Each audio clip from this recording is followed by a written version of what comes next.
Good evening and welcome back to Barchester. Chapter 8. The ex-Warden rejoices in his probable return to the hospital.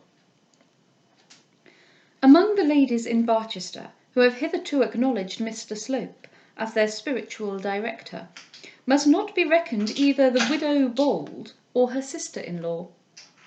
On the first outbreak of the wrath of the denizens of the Close, none had been more animated against the intruder than those two ladies.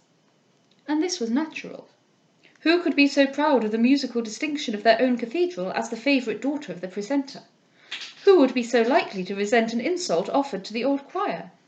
And in such matters Miss Bold and her sister-in-law had but one opinion.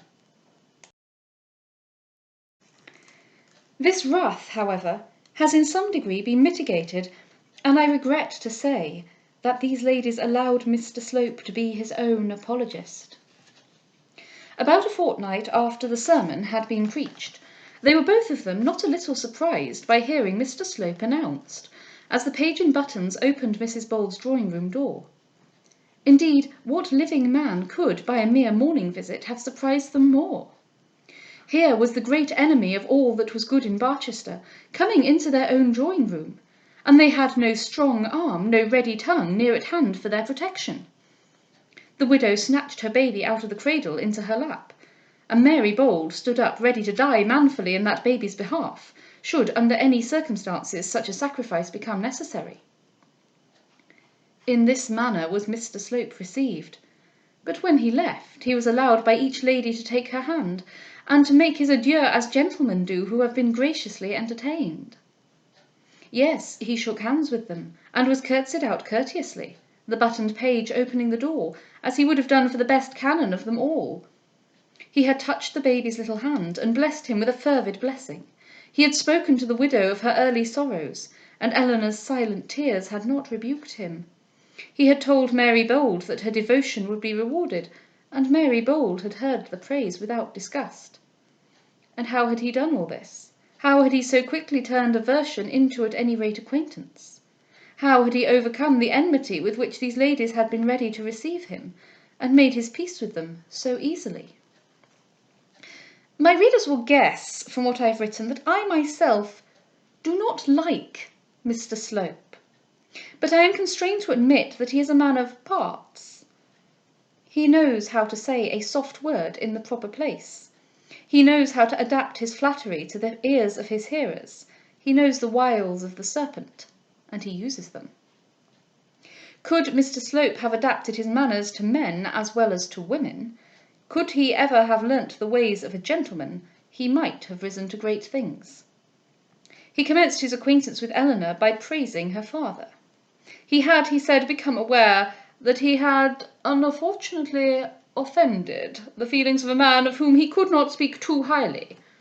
He would not now allude to a subject which was probably too serious for a drawing-room conversation, but he would say that it had been very far from him to utter a word in disparagement of a man of whom of all worlds, at least the clerical world, spoke so highly as it did of Mr. Harding.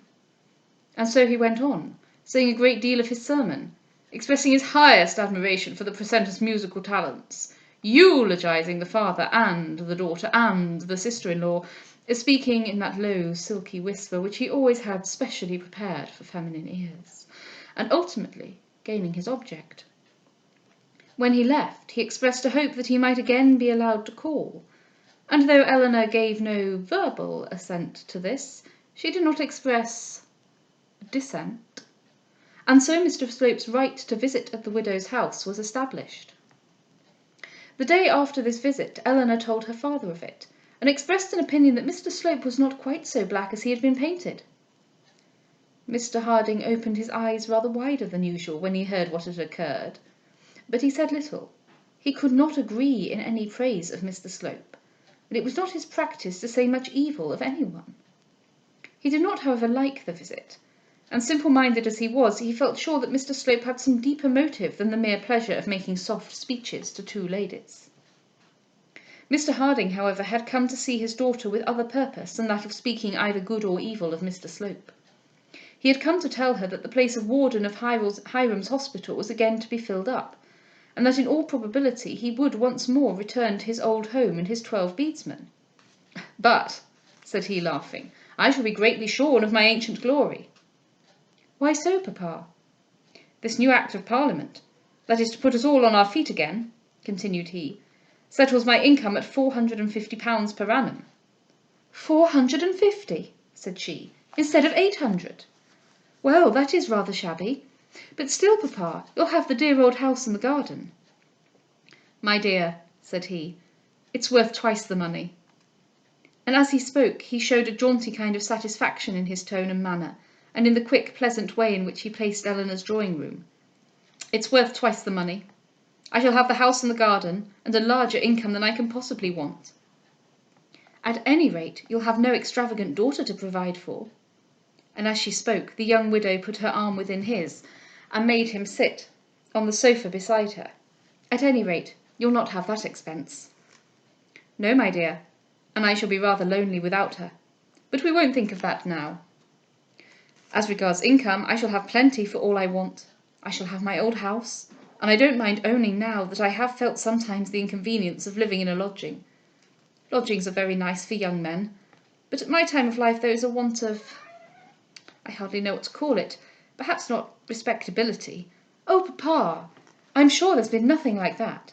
Nobody has thought it. Nobody in all Barchester has been more respected than you have been since you took these rooms in High Street. Nobody. Not the Dean in his deanery, or the Archdeacon out at Plumstead. The Archdeacon would not be much obliged to you if he heard you, said he, smiling somewhat at the exclusive manner in which his daughter confined her illustration to the church dignitaries of the chapter of Barchester. But at any rate I shall be glad to get back to the old house. Since I heard that it was all settled, I have begun to fancy that I can't be comfortable without my 2 sitting-rooms. Come and stay with me, papa, till it is settled. There's a dear papa. Thank you, Nelly, but no, I won't do that. It would make 2 movings. I shall be very glad to get back to my old men again. Alas, alas, there have 6 of them gone in these last few years. 6 out of 12. And the others, I fear, have had but a sorry life of it there. Poor Bunce. Poor old Bunce. Bunce was one of the surviving recipients of Hiram's charity, an old man, now over 90, who had long been a favourite of Mr. Harding's. How happy old Bunce will be, said Mrs. Bold, clapping her soft hands softly. How happy they all will be to have you back again. You may be sure there will be friendship among them again when you are there. But, said he, half laughing, I am to have new troubles, which will be terrible to me. There are to be 12 old women and a matron. How shall I manage 12 women and a matron? The matron will manage the women, of course. And who'll manage the matron? Said he. She won't want to be managed. She'll be a great lady herself, I suppose. But, papa, where will the matron live? She is not to live in the warden's house with you, is she? Well, I hope not, my dear. Oh, papa, I tell you fairly, I won't have a matron for a new stepmother. You shan't, my dear. That is, if I can help it. But they are going to build another house for the matron and the women, and I believe they haven't even fixed yet on the site of the building. And have they appointed the matron? Said Eleanor. They haven't appointed the warden yet, replied he. But there's no doubt about that, I suppose, said his daughter. Mr. Harding explained that he thought there was no doubt, that the Archdeacon had declared as much, saying that the bishop and his chaplain between them had not the power to appoint anyone else, even if they had the will to do so, and sufficient impudence to carry out such a will. The Archdeacon was of opinion that though Mr. Harding had resigned his wardenship, and had done so unconditionally, he had done so under circumstances which left the bishop no choice as to his reappointment, now that the affair of the hospital had been settled on a new basis by Act of Parliament. Such was the Archdeacon's opinion, and his father-in-law received it without a shadow of doubt. Dr. Grantley had always been strongly opposed to Mr. Harding's resignation of the place. He had done all in his power to dissuade him from it. He had considered that Mr. Harding was bound to withstand the popular clamour with which he was attacked for receiving so large an income as £800 a year from such a charity, and was not even yet satisfied that his father-in-law's conduct had not been pusillanimous and undignified. He looked also on this reduction of the warden's income as a shabby, paltry scheme on the part of the government, for escaping from a difficulty into which it had been brought by the public press. Dr. Grantley observed that the government had no more right to dispose of a sum of £450 a year out of the income of Hiram's legacy than of 900, whereas, as he said, the bishop, dean and chapter clearly had a right to settle what sum should be paid. He also declared that the government had no more right to saddle the charity with 12 old women than with 1,200, and he was therefore very indignant on the matter. He probably forgot, when so talking, that government had done nothing of the kind, and had never assumed any such might or such right. He made the common mistake of attributing to the government, which in such matters is powerless, the doings of Parliament, which in such matters is omnipotent. But though he felt that the glory and honour of the situation of Warden of Barchester Hospital were indeed curtailed by the new arrangement, that the whole establishment had to a certain degree been made vile by the touch of Whig commissioners, that the place with its lessened income, its old women and other innovations, was very different from the hospital of former days, still the Archdeacon was too practical a man of the world to wish that his father-in-law, who had at present little more than £200 per annum for all his wants, should refuse the situation, defiled, undignified and commission-ridden as it was. Mr. Harding had accordingly made up his mind that he would return to his old home at the hospital, and to tell the truth had experienced almost a childish pleasure in the idea of doing so. The diminished income was to him not even the source of momentary regret. The matron and the old women did rather go against the grain, but he was able to console himself with the reflection that, after all, such an arrangement might be of real service to the poor of the city. The thought that he must receive his reappointment as the gift of the new bishop, and probably through the hands of Mr. Slope, annoyed him a little, but his mind was set at rest by the assurance of the Archdeacon that there would be no favour in such a presentation. The reappointment of the old warden would be regarded by all the world as a matter of course. Mr. Harding therefore felt no hesitation in telling his daughter that they might look upon his return to his old quarters as a settled matter. "And you won't have to ask for it, papa?" "Certainly not, my dear. There is no grounds on which I could ask for any favour from the bishop, whom indeed I hardly know. Nor would I ask a favour, the granting of which might possibly be made a question to be settled by Mr. Slope. No," said he, moved for a moment by a spirit very unlike his own. "I certainly shall be very glad to go back to my hospital, but I should never go there if it were necessary that my doing so should be the subject of a request to Mr. Slope." This little outbreak of her father's anger jarred on the present tone of Elinor's mind. She had not learnt to like Mr. Slope, but she had learnt to think that he had much respect for her father, and she would therefore willingly use her efforts to induce something like good feeling between them. "Papa," she said, "I think you somewhat mistake Mr. Slope's character." "Do I?" said he placidly. "I think you do, papa.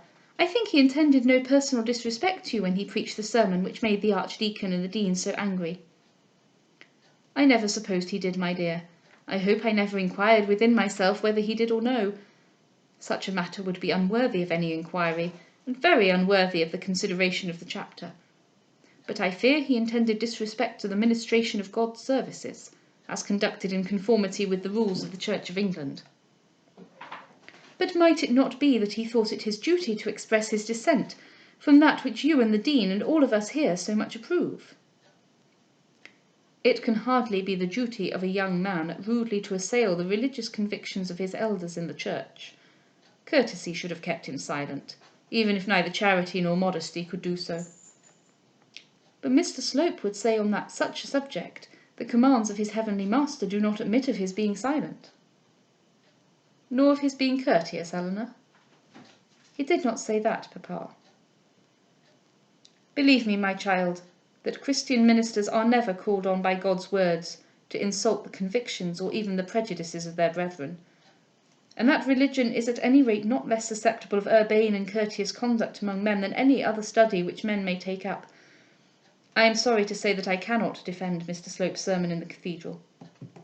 But come, my dear, put on your bonnet and let us walk round the dear old gardens at the hospital. I have never yet had the heart to go beyond the courtyard since we left the place. Now I think I can bear to enter."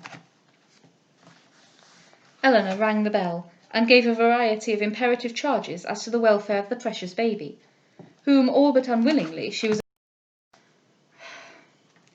Eleanor rang the bell and gave a variety of imperative charges as to the welfare of the precious baby, whom, all but unwillingly, she was about to leave for an hour or so, and then sauntered forth with her father to revisit the old hospital. It had been forbidden ground to her as well as to him since the day on which they had walked forth together from its walls. Wow, wouldn't it be a shame if something were to prevent Mr. Harding returning to the hospital? But I can't imagine that anything would. I mean, it's such a dumb decision. Nothing could possibly go wrong or prevent this happening, could it? That would be such a shame. Have a good evening.